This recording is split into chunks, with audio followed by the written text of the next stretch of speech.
열왕기하 5장 15절로 27절 우리 한 절씩 교독을 합니다. 나만이 모든 군대와 함께 하나님의 사람에게로 돌아와서 그의 앞에 서서 이르되 내가 이제 이스라엘 외에는 온 천하에 신이 없는 줄을 아나이다. 청하건대 당신의 종에게서 예물을 받으소서 하니 이르되 내가 섬기는 여호와께서 살아계심을 두고 맹세하노니 내가 그 앞에서 받지 아니하리라 하였더라. 나만이 받으라고 강권하되 그가 거절하니라. 나만이 이르되 그러면 청하건대 노새 2마리의 실을 흙을 당신의 종에게 주소서. 이제부터는 종이 번제물과 다른 희생제사를 여호와 외 다른 신에게는 드리지 아니하고 다만 여호와께 드리겠나이다. 오직 한 가지 일이 있사오니 여호와께서 당신의 종을 용서하시기를 원하나이다.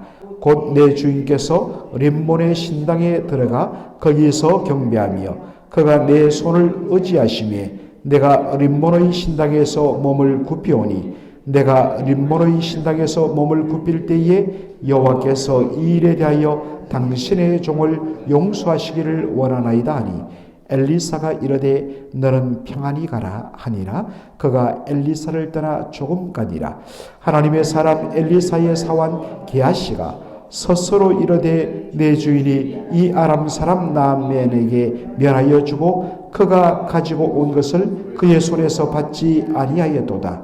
여호와께서 살아계심을 두고 맹세하노니 내가 그를 쫓아가서 무엇이든지 그에게서 받으리라 하고 나만의 뒤를 쫓아가니 나만이 자기 뒤에 달려옴을 보고 수레에서 내려 맞이하여 이르되 평안이냐 하니 그가 이르되 평안하나이다. 우리 주인께서 나를 보내시며 말씀하시기를 지금 선지자의 제자 중에 2 청년이 에브라임 삼지에서부터 내게로 왔으니 청하건대 당신은 그들에게 은 1달란트와 옷 2벌을 주라 하시더이다. 나만이 이르되 바라건대 2달란트를 받으라 하고 그를 강권하여 은 2달란트를 2 천대에 넣어 매고 옷 2벌을 아울러 2 사원에게 지우매 그들이 게하시 앞에서 찌고 가니라. 언덕에 이르러서는 게하시가 그 물건을 2 사원의 손에서 받아 집에 감추고 그들을 보내가게 한 후 들어가 그의 주인 앞에 서니 엘리사가 이르되 게하시야 네가 어디서 오느냐 하니 대답하되 당신의 종이 아무데도 가지 아니하였나이다 하니라. 엘리사가 이르되 한 사람이 수레에서 내려 너를 맞이할 때에 내 마음이 함께 가지 아니하였느냐. 지금이 어찌 은을 받으며 옷을 받으며 감람원이나 포도원이나 양이나 소나 남종이나 여종을 받을 때이냐 다같이요. 그러므로 나만의 나병이 내게 들어 내 자손에게 미쳐 영원토록 이르리라 하니 게하시가 그 앞에서 물러나오매 나병이 발하여 눈같이 되었더라. 오늘 저는 열왕기하 5장 15절로 27절을 본문으로 변화된 삶과 변질된 삶이라는 제목으로 말씀을 전하고자 합니다. 어제 우리가 본문 불평과 또 반신반의하는 심정으로 엘리사가 말한 요단강에 가서 7번 몸을 담그는 나만을 보았습니다. 그런데 이게 웬일입니까? 6번째까지는 전혀 몸의 변화가 없었는데 마지막 7번째 순종하여서 물속에 들어갔다 나오는 순간 어린아이 피부같이 완전히 나병이 낫고 깨끗해진 자신을 발견하게 됩니다. 여러분, 만일에 여러분이 나만의 심정이라고 생각해 보십시오. 7번째 들어갔다가 나왔을 때 그 지독한 나병은 사라지고 어린아이 피부같이 깨끗해진 여러분의 그 몸 상태를 한번 상상해 보십시오. 정말 그 심정이 오죽하겠습니까? 나만은 적시로 이 모든 일이 하나님에게로부터 나왔음을 발견하게 됩니다. 그래서 엘리사에게 돌아가서 놀라운 고백을 합니다. 내가 이제야 이스라엘 외에는 온 천하에 다른 신이 없음을, 즉 여호와 하나님만이 유일한 참 하나님 되심을 이제 제가 믿습니다 라고 고백을 합니다.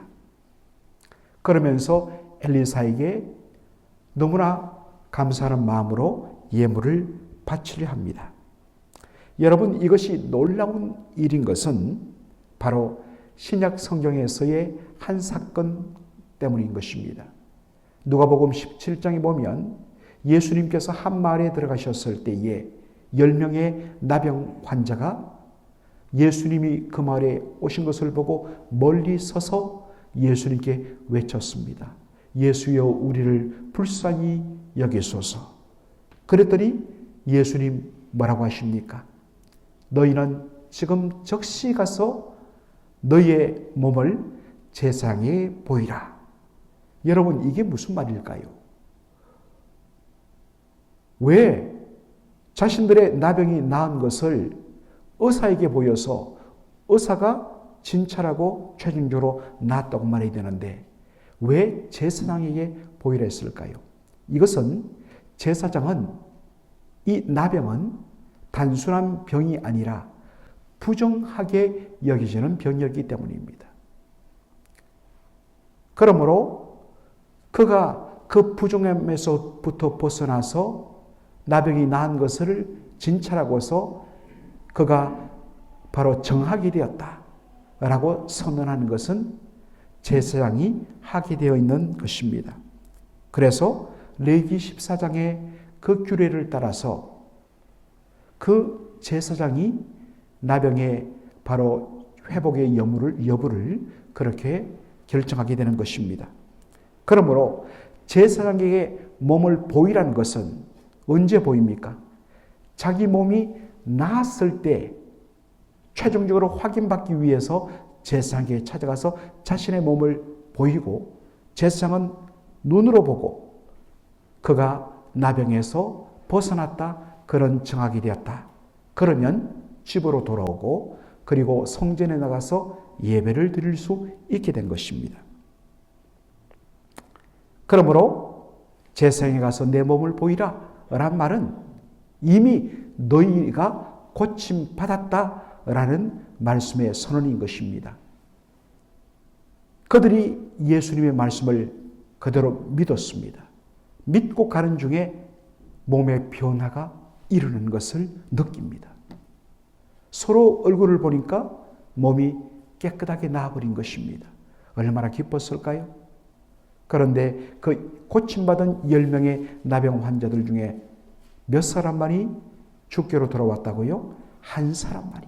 그것도 유대인이 아니라, 정통 유대인이 아니라 반쪽짜리 유대인 혈통을 가진 사마리아 사람만이 주께로 돌아와 감사를 그렇게 고백하게 되는 것을 보게 됩니다.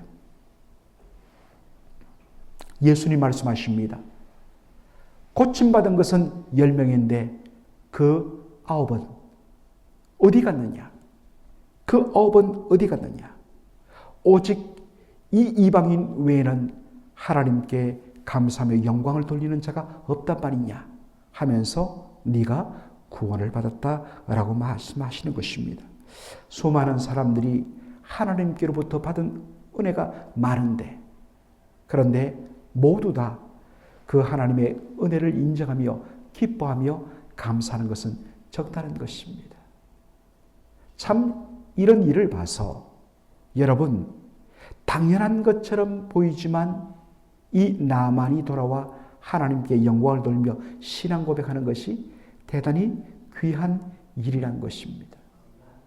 여러분 어떻습니까? 여러분이 하나님 앞에 받은 은혜들이 너무나 크고 놀랍지 않습니까? 오늘 우리가 찬송가 311장 내 너를 위하여 내 몸을 주었건만 너희는 나를 위하여 무엇을 주느냐? 주께서 뭔가 없어서 우리에게 달라고 하는 것이 아닙니다. 정말 그만큼 놀랍게 아들의 생명을 받은 저희들이라면 마땅히 하나님의 은혜에 대하여 감사하는 주께서 당신의 아들을 보내시사 그 아들의 희생을 통하여 우리에게 새 생명을 주셨다면, 그렇게 새 생명을 받은 자라면 우리의 삶이 마땅히 어떠해야 하겠습니까? 이제는 나의 생명의 주인 되신 그 주님 외에는 제가 다른 신이 없습니다. 오직 하나님 그분의 영광을 위하여 저의 남은 삶을 살겠습니다. 라는 고백이 마땅하지 않겠습니까? 자, 그런 의미에서 너무나 감사해서 또 가지고 온 많은 막대한 예물들을 가지고 왔습니다. 그러므로 이 모든 것 다 하나님께 드리고 싶은 마음이 있었을 것입니다. 그런데 엘리사의 반응이 어땠습니까? 나만 장군이 바치는 그 예물을 그는 단호히 거절합니다. 이유는 나만의 나병을 고치신 분은 여호와 하나님이라는 것입니다. 하나님은 우리에게 어떤 대가를 바라시며 은혜를 베푸시는 하나님이 아니십니다. 그분이 그 놀라운 치유와 은혜를 베푸시면 전적인 그분의 긍휼과 자비와 사랑에 근거한 베품인 것입니다. 그런데 마치 어떤 면에서는 자칫 잘못하면 뭔가 대가라는 그러한 느낌을 주기 때문에 단호하게 그렇게 거부한 것입니다.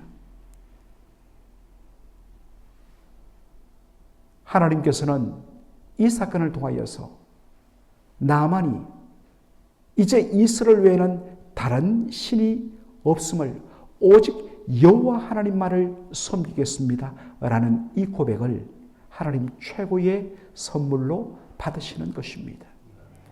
여러분, 우리가 하나님의 은혜 감사여서 정말 헌신하고 봉사하고 정말 소독의 11조와 귀한 예물을 바치는 것 귀한 일입니다. 그러나 이것은 뭔가 내가 하나님 앞에 딜을 하기 위하여서 더 뭔가를 받아내기 위한 조건이 되어서는 안 되는 것입니다. 그리고 그 모든 것 바탕 위에는 내가 가진 이 모든 것, 생명과 물질과 가진 모든 것이 다 하나님께로부터 나왔으니 하나님의 것입니다라는 고백과 더불어서 이제 하나님만 온전히 의지하며 살겠습니다 라는 이 고백, 이것을 하나님께서 가장 기쁘게 받으시는 줄로 믿습니다. 그런데 이 나아만이요, 놀라운 요청을 합니다. 저에게 이스라엘의 흙, 노새 2마리가 잔뜩 싣고 갈 그 흙을 제가 가져가기를 원합니다.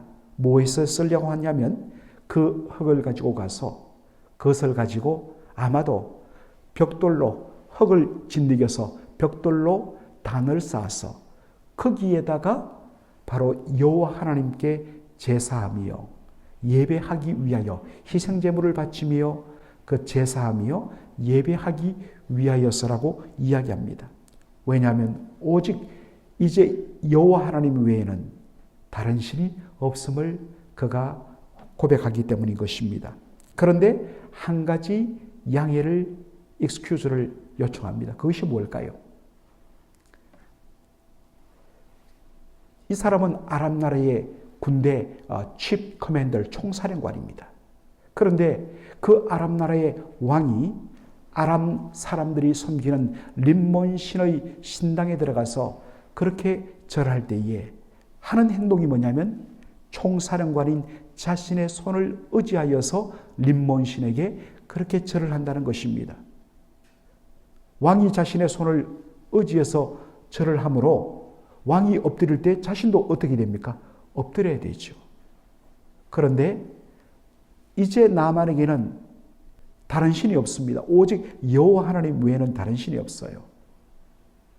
절대로 하나님 외에는 다른 신 앞에 그렇게 무릎을 꿇거나 절을 할 수 없는 그러한 상태가 되었는데, 이런 케이스의 경우에는 정말 익셉셔널 케이스, 마지 못해서 자기도 하는 수 없이 림몬 신 앞에 엎드릴 수밖에 없는데 그것은 저의 본심이 아닙니다. 그러니 이것을 깊이 헤아려 그렇게 양해해 달라고 말을 합니다. 그때 엘리사가 이렇게 말합니다. 평안히 가라. 평안이란 것은 뭐겠습니까? 염려하지 말라는 것입니다. 마음에 근심하지 말라는 것입니다. 이것은 우상 숭배를 허용해 주는 일종의 물타기가 아닙니다. 하나님께서는 나만이 처한 특수한 환경을 이해하는 것이니 염려하지 말라는 것입니다. 여러분, 하나님은 우리의 마음의 중심을 다 보시는 분이십니다.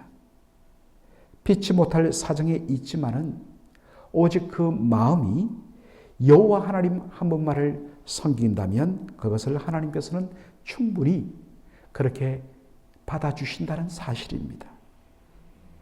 물론 자신의 행동을 합리화하는 형편으로 이런 예외적인 경우를 찾고 사용해서는 안 됩니다.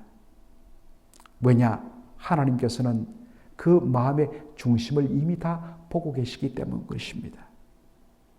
여러분, 그러므로 여러분이 어떠한 피치 못할 사정에 있을 때에 또 다른 사람이 피치 못할 사정이 있을 때에 함부로 여러분 재단하거나 함부로 판단하거나 비판하지 마시기 바랍니다. 다 나름대로 양심의 고통과 몸부림 가운데서 그러한 결정이 내렸을 때, 그리고 그것이 잘못되었다면 하나님께서 다 다루어 주십니다. 결국에는 정말 제대로 된 신앙 고백을 하는 사람이라면, 그리고 주님과의 그러한 관계가 유지되는 사람이라면 결국에는 그 잘못된 것을 스스로 내려놓을 수밖에 없는 것입니다. 그러므로 다른 사람의 어떠한 특殊한 경우가 있을 때는 우리가 충분히 양해하고 이해해주고 넉넉히 바라보는 그러한 마음이 필요한 것입니다. 오늘 본문의 마지막은 바로 엘리사의 사환 게하시의 이야기로 마무리됩니다. 자신의 스승 엘리사가 나만 장군이 준 그 어마어마한 예물을 거절하고 떠나보내는 것을 보았을 때 그의 마음속에 탐욕이 발동했습니다. 그래서 바로 적시로 뒤따라가서 나만 장군에게 자신의 스승 엘리사가 보냈다면서, 그리고 지금 다른 곳으로부터 제자들이 왔는데 급하게 급전이 필요한 돈이 있었기 때문에 저를 보내어서 그 선물의 일부를 받아오라 했습니다라고 거짓말을 합니다. 그리고 은 2달란트, 어마어마한 양입니다. 그리고 아주 값비싼 옷 2벌을 받아서 자신의 집에 숨기고 아무 일 없는 양 엘리사를 찾아옵니다. 이미 엘리사는 하나님께서 감동하여서 이 게하시가 어디 갔으며 그가 한 일이 무엇임을 다 알고 있었습니다. 완전히 탐욕에 사로잡혀서 변질된 게하시를 보면서 엘리사는 말합니다. 지금이 어찌 금과 은을 받을 때이냐라고 책망을 합니다. 그리고 그 책망과 함께 적시로 나만의 몸에 임했던 그 나병이 바로 게하시의 몸에 임하게 되는 것을 보게 됩니다. 우리 조국 교회에 참 귀하게 쓰임받았던, 한국교회나 이민교회에 귀하게 쓰임받았던 귀한 종들이 그 말년이 참으로 변질된 모습들을 보게 됩니다. 참 정말 하나님 앞에 늘 깨어 있지 않으면 우리 인간은 이 눈앞에 보이는 것에 의해서 순식간에 넘어가고 그것이 우리의 영혼을 변질시키며 하나님 앞에 일생을 바쳐왔던 그 순수한 것들을 일순간에 더럽히고 무너뜨리는 현장들을 얼마나 많이 봅니까? 그런 모습으로 하나님 앞에 섰을 때 도대체 뭐라고 말할 것인지. 사랑하는 성도 여러분, 오늘 이 2 단어의 절묘한 대조를, 컨트라스트를 여러분 한번 보시기 바랍니다. 나만처럼 변화된 삶인가? 하나님을 만나고서 변화된 삶인가? 아니면 하나님으로부터 벗어나 세상 것에 의해서, 탐욕에 의해서 변질된 삶인가? 여러분이 무엇을 추구해야 할지는 자명합니다. 지금 여러분의 삶 속에는 이전의 삶을 내려놓고 오직 하나님 한 분 외에는 다른 그 분이 없습니다라는 변화의 결단을 지금 하고 있는가? 아니면 그 옛날 그 아름다웠던 고백과 결단의 모습은 희미해지고 어느 사이에 세상과 짝하며 어떤 면에서는 내 안에 있는 다양한 욕망에 의해서 믿음이 변질되어 있지는 않는지 다시 한 번 더 말씀을 통하여 결단하고 하나님 앞에 이 시간 기도하면서 주여 저로 하여금 변질에서 변화의 삶으로 돌아서는 제가 되게 해달라고 기도하는 저와 여러분 되기를 주의 이름으로 축원합니다. 아멘. 아버지 하나님 은혜와 사랑을 인하여 감사를 드립니다. 이 새벽에 우리 주님께서 열왕기하 5장 후반부의 말씀을 통하여서 다시 한 번 더 귀한 도전과 경고와 교훈을 받게 하여 주신 것 감사합니다. 정말 살아계신 하나님의 은혜를 맛보았을 때에 우리도 예전에 이제 여호와 하나님 외에는, 예수님 외에는 다른 주가 없습니다 라고 살면서 오직 주님의 영광을 위하여서 살 때에 우리가 시간을 들이고 물질을 들이고 노력을 들이며 정말 세상과 멀리하며 주님과 함께 예배하며 주님 중심으로 경건한 삶을 사는 것이 얼마나 복된 삶이었는가. 다 그러한 열매들이 있었고 추억들이 있습니다. 그러나 시간이 지나면서 우리의 마음속에서 일어나는 여러 가지 세상적인 유혹과 탐욕 때문에 우리의 믿음이 변질되고 식어지고 주님께로부터 멀어진 그런 모습들도 있음을 고백합니다. 주여, 이제 그 변질된 삶에서 다시 돌이켜 첫사랑의 감격을 회복하는 저희들 되게 하여 주시옵소서. 예수님의 이름으로 기도합나이다. 아멘.